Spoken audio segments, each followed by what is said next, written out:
Hello, and welcome back to another episode of Critical Reactions with your host, Bryan. Apparently, I forgot that part yesterday, and some people were a little, concerned, I guess, in a way. I've said that for like 270 videos straight now, and I missed it. Weird, very weird the body did not catch that. Okay, today we're going to be moving on with some special selections, which is where you guys tell me exactly what you want me to check out, and I do it. For the most part, no questions asked. We did have one 50-minute song I had to turn down, just a little too long. This one comes at us from Damian Kowalski.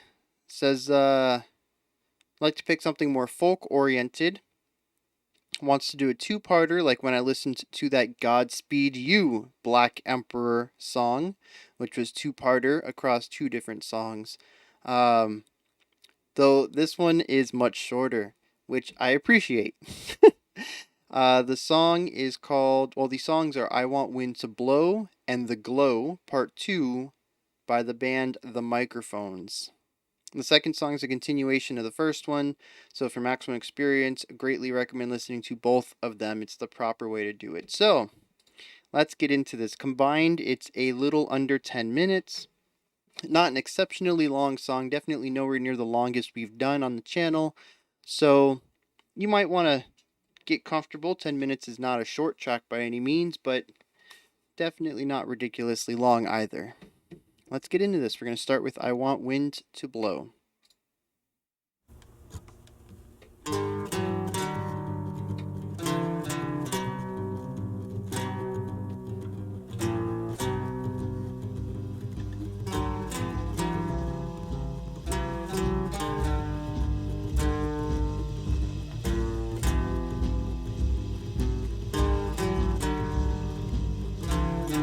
That gallop is just throwing me off a little bit. It's definitely in time. It's just a little unusual, I guess.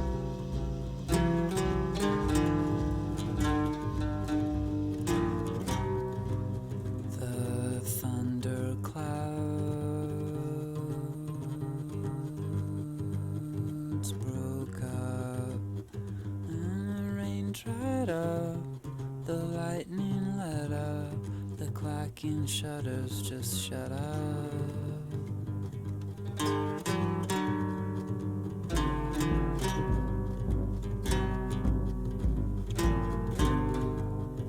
There's no black or white, no change in the light. A lot of human elements in here. I'm really digging it. The sound of cars, the smell of bars, the awful feeling of electric heat.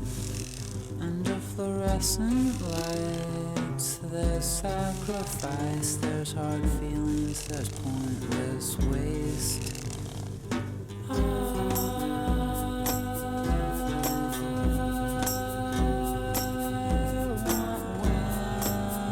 I like how that started out dissonant and kind of came together.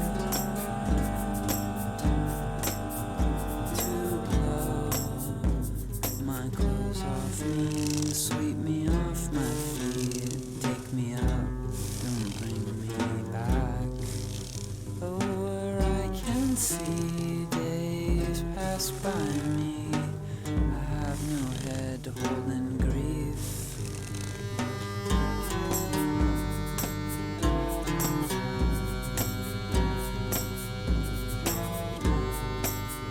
There's no hope for me, I've been set free. There's no breeze, there's no ship on my sea. I was about to mention the solitude of having so few instruments, kind of working with some of the lyrical ideas, and of course more instruments come in as I say that.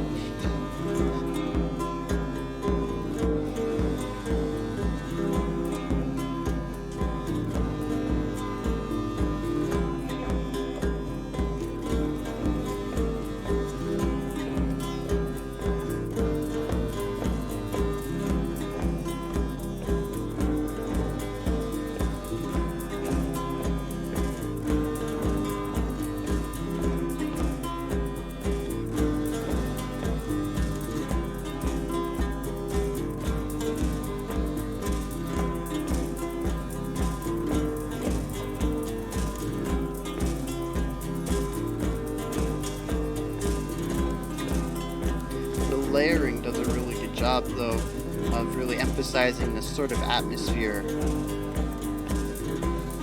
There's melancholy to it, but it's sort of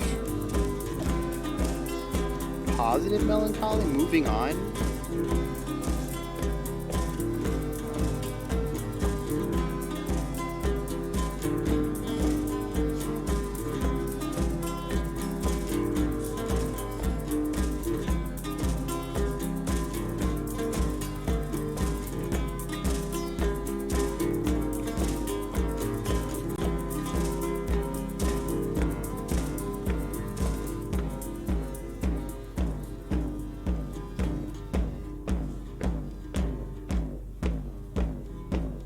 A very interesting percussion sound. It's almost springy.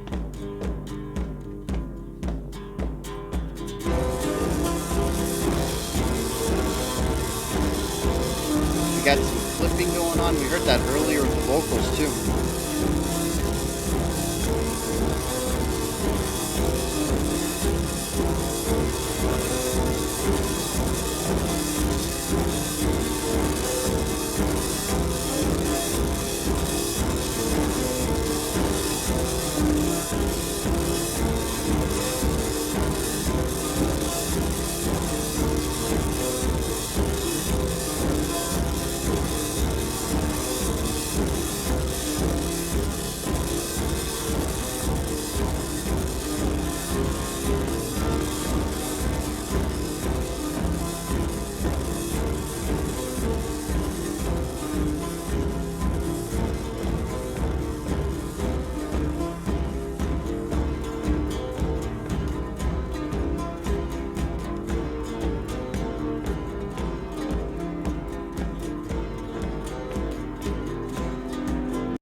Dude, heavy clipping.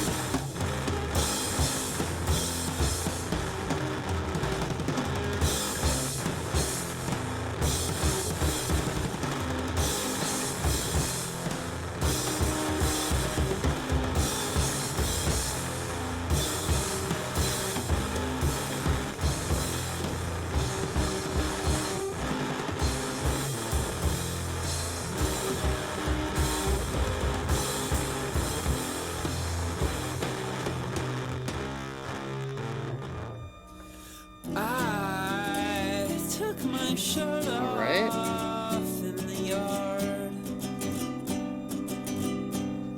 No one saw that the skin on my shoulders was golden. That second guitar is just throwing me way off. My shirt's back on. I forgot my songs. The glow is gone. My gliding body stopped.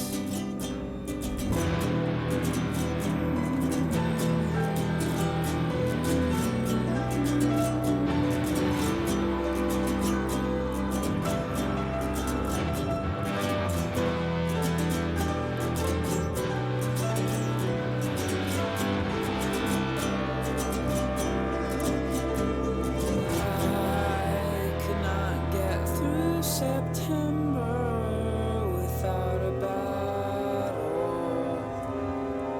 I faced death. I went in with my arms swinging,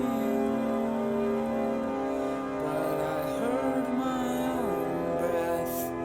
I had to face that I'm still living. I'm still flesh. I hold on to awful feelings. I'm not dead. There's no end. My face is red. My blood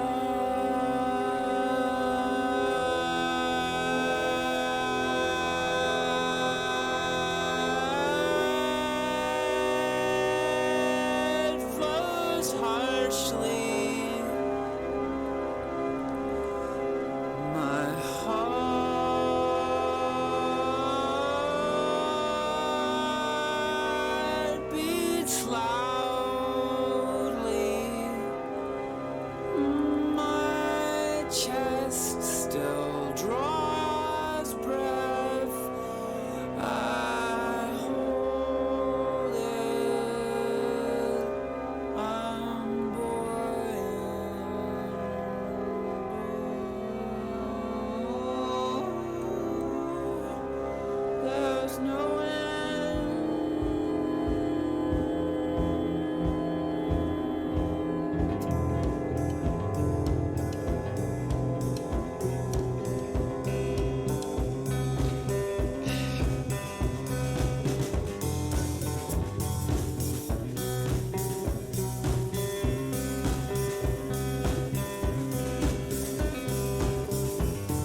What an interesting way to follow up that last heartbreaking section.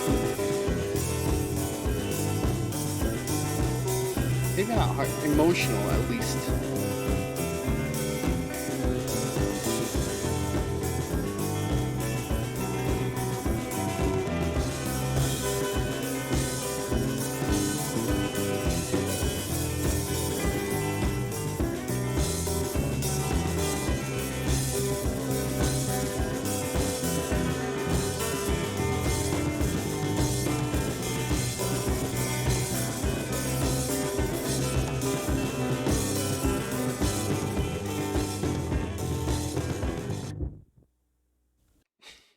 What? It. Tell me that goes into a third part. That's just a weird way to end that. Um, I I thought I was gonna cry there. I really did. That was that middle section of the glow is it hit me as something. That's for sure. Um, oh, I don't even know. When it was over and the like acoustic bit came back in, it was a little bit more lively. Like I was sweating. I can still feel some sweat like on my back. I don't. Man, that is just music does not typically raise me. I felt anxious and I started sweating. I thought I was gonna cry. Like it was just a really physical response to that section. Um, all right. So I guess let's start at the beginning. All right, we're gonna work through this and see what we can come up with. Um, so right off the bat, we have a couple of acoustic instruments. I think that was it that we started with, and they were not exactly in time with each other. They were, but it's more like it's kind of like polymeters, where the two ideas line up eventually, but in the middle it gets kind of muddy. And when you only have those two instruments, we don't have a drum yet. We don't have the vocalist coming in laying down the core melodic lines where we're going to get a lot of our timing from before percussive instruments come in. It just feels timeless. There's really no sense of time there. You can keep track with either one of the instruments and kind of line up with the other one, but there isn't a definitive idea of a time signature yet. Um, I kind of went with the guitar that was playing more of a melodic line rather than the one that was doing the gallop. That was the gallop section, right? Rather than the one that was doing the gallops, because the gallops to me is more of an underlying thing, whereas the guitar that was playing more of a melody line is melody. They're kind of spotlighted. They're usually within a time signature, so I kind of went with that one to start with. But uh, yeah, so that was interesting. Another thing you can notice all throughout this piece, but definitely right at the beginning, is the human element in the playing. Some of the strums or plucks, I feel like it was an acoustic guitar played finger picking, just kind of based off the tone and timbre that I was getting. You can kind of hear though that the strings were being hit not perfectly in time. Some of them were just a hair late or a hair early, And not only was that adding to the lack of feeling of time, is also adding a lot of the humanity in here. It almost feels like this was done in a single take. I don't know if that's true, but at the very least, I will say that the mistakes were not edited out in the DAW. If somebody made a mistake and they enjoyed the take, then the mistakes made it into the final song. And we can hear this in multiple areas. We've heard it in the vocal part.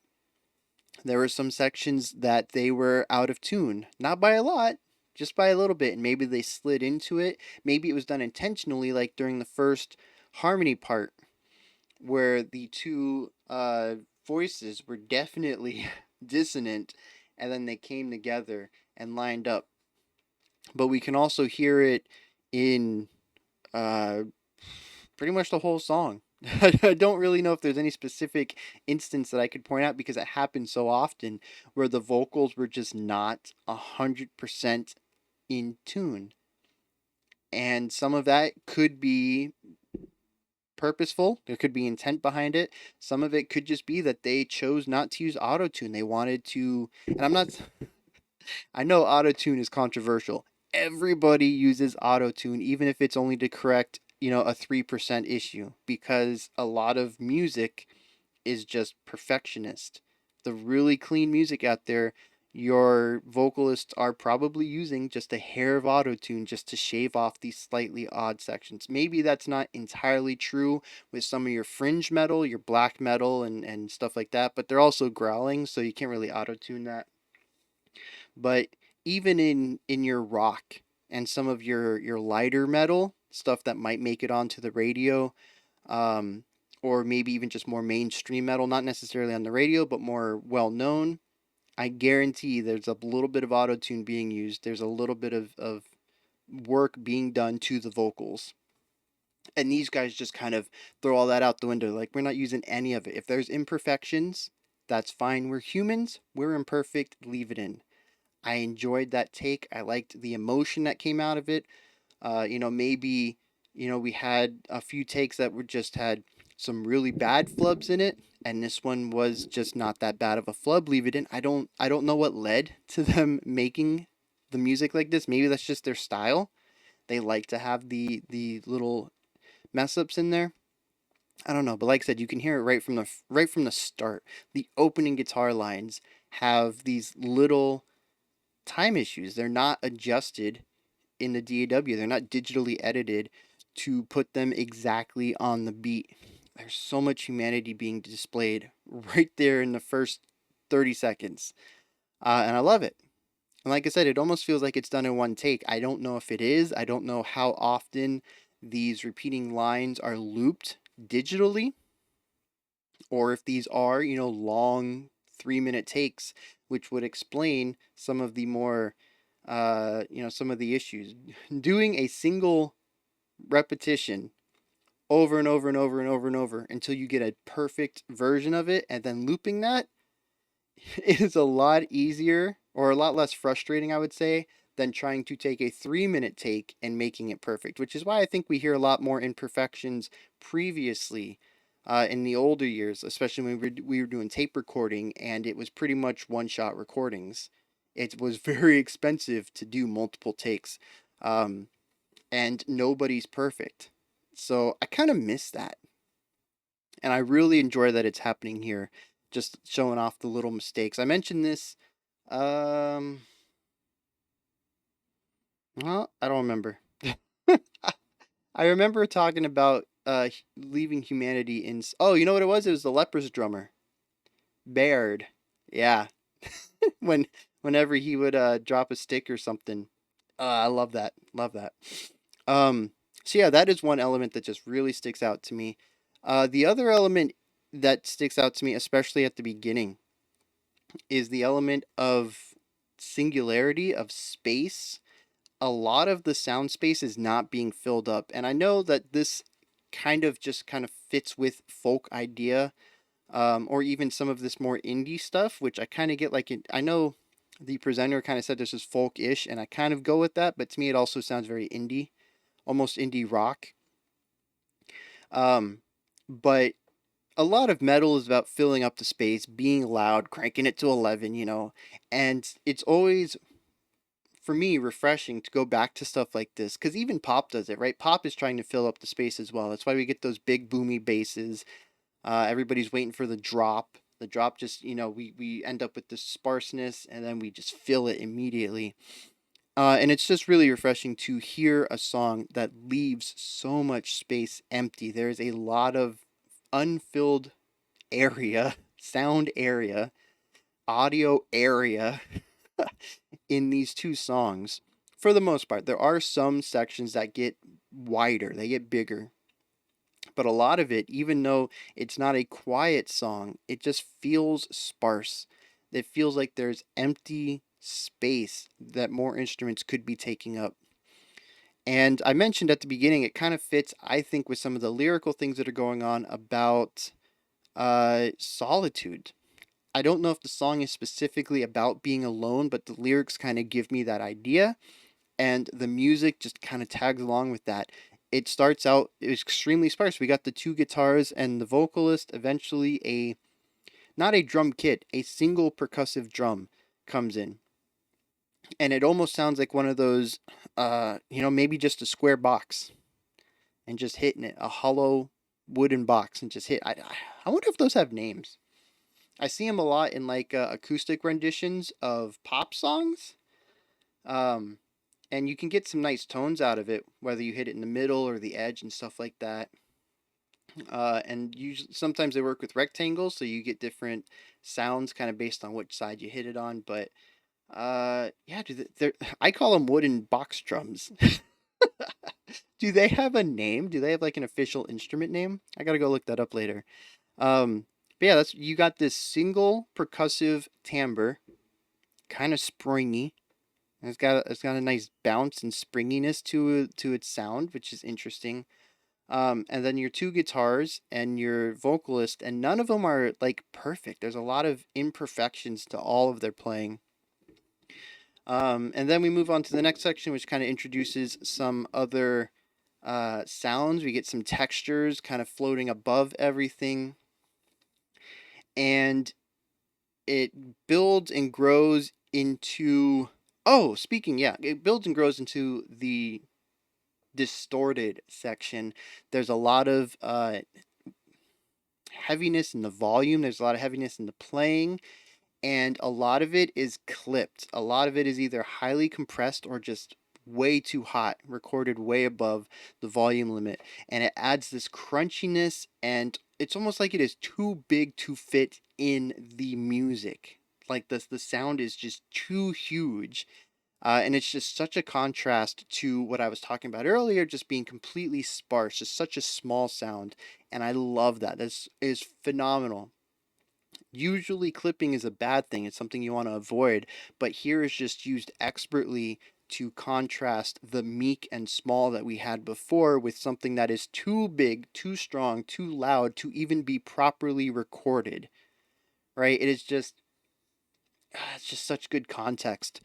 But I want to mention the clipping though. We heard it earlier in the vocalist. There's one note he clipped on. He sang just a little too high, and instead of fixing it, like I said, they leave it in there. It's just I love those little bits of imperfection of humanity shining through the art, and it's just so good. It's so good. I love imperfections. I know I talk a lot about cleanliness. I like clean runs. I like clean mixes. I like, you know, watching expert musicians just technically playing their instruments. I love all that. Definitely. There is some fascination in watching people push the human body. But there's also, I think, a lot of fascination in watching one of humanity's greatest weaknesses and strengths, and that is imperfection. And showing that in art, I think it's just something we don't see that often. But yeah, so we move from that into that emotional section where it's strings, maybe, or choir esque. It's an orchestral choir esque sound. But it feels like it's been altered just so much that I can't really place it. Its timbre has been messed up and twisted and turned into something that sounds like so many different things, but I can't really place it, the sound. Uh, and then you have just the vocalist who is not really in tune. It's singing, but it's not really singing with the chords that are being played behind them. It's just kind of singing whatever note feels right at that moment. And sometimes, if it starts out dissonant, they'll slide into a little bit more intonation, but sometimes they just hold it out and it's out of tune. Sometimes it's like a few cents off. Like you can hear it's just slightly out of tune, but it's not enough to be offensive. It's not like you've started to hear the dissonant warble or anything. Um and there's just, to me, I think it's because of the layers of dissonance holding out those random notes. Blood and heart were held out so long, and there's just this there's so much pain in the voice, and I don't know if it's supposed to be, but it's a very tense, anxious minute. I don't know if it was a minute. It could have been like 20 seconds. It felt like it was forever. It was just very tense and anxious and heartbreaking and painful to listen to. I I really want to know how that fits in with the rest of the lyrics. Just because it's that part specifically just hit me real hard, and none of the the rest of the song didn't. Pretty much the rest of the song hit me on some of the imperfections and trying to figure out the time. And that one, I was just like, I forgot about analyzing, and I was just in the song for that moment, and it was just punching my heart. Man. Like I want to listen to this duo of tracks again, but I don't know if I could make it through that section without some time having passed first. This is not something I'm going to be returning to anytime soon because of that, minute. Out of the 10 minutes of this song, I'm going to avoid it for a while for a single minute of music.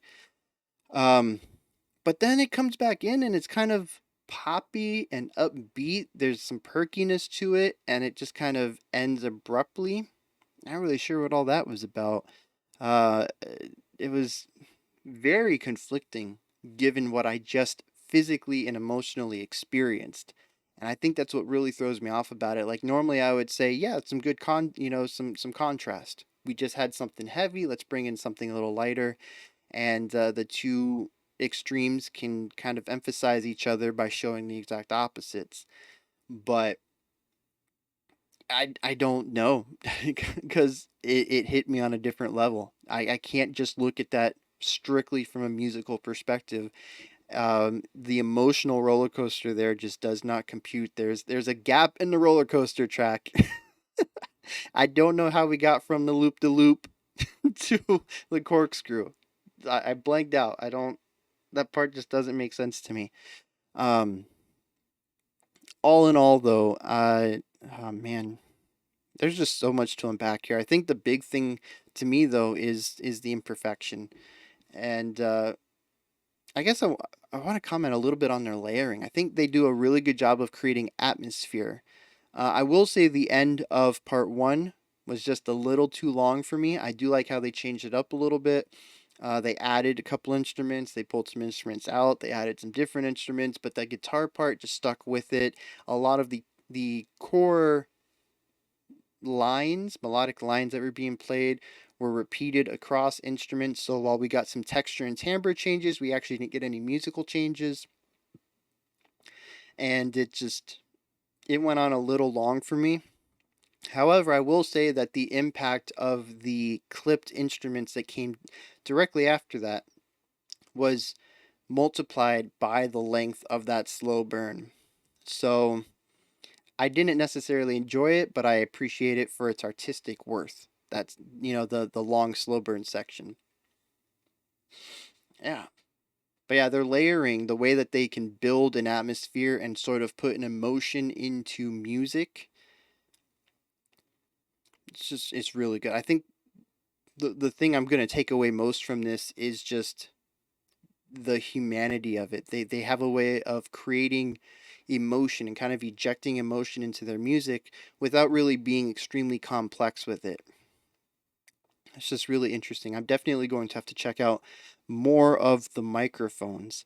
I've let you know what I thought though. You guys hit me up. Let me know what you thought of the microphones. Both I want the wind to blow. Uh-oh. Don't know what happened there. Yeah, I want the wind to blow and the glow part 2 and how those two work together. And definitely I am curious about that what I said was the heavily emotional section. Did anybody else really get what I got? Like I said, I got anxious. I started to sweat. I thought I was going to cry. It was just a physically intense section for me to listen to. I'm wondering if anybody else got that as well. And if you're fans of the microphones, hit me up with some more suggestions. Is this the kind of music that they always do? This kind of folky, indie, for the most part, acoustic stuff, or do they have another side? I don't know. I don't know. We only ever listen to one song from a band, occasionally a second. I don't ever get a full scope of what bands do. So I'm always interested in how much depth these bands have, how many facets of music they explore. So yeah, hit me up with all that. There's also a description box above that if you're interested in any links adjacent to the channel, such as my Twitter or the Patreon for the channel or videos that YouTube has blocked. You can check out all those. Links are in the description. And I'll be back tomorrow at 5 p.m. Eastern Standard Time, 10 p.m. UTC with yet another special selection. So close. Three more. Three more to be done with this premium list. I'm so excited. All right. Until next time, though, you guys stay safe out there. Have a fantastic. Stay safe out there. Keep being awesome, and have a fantastic morning, afternoon, or evening whenever you choose to watch my videos.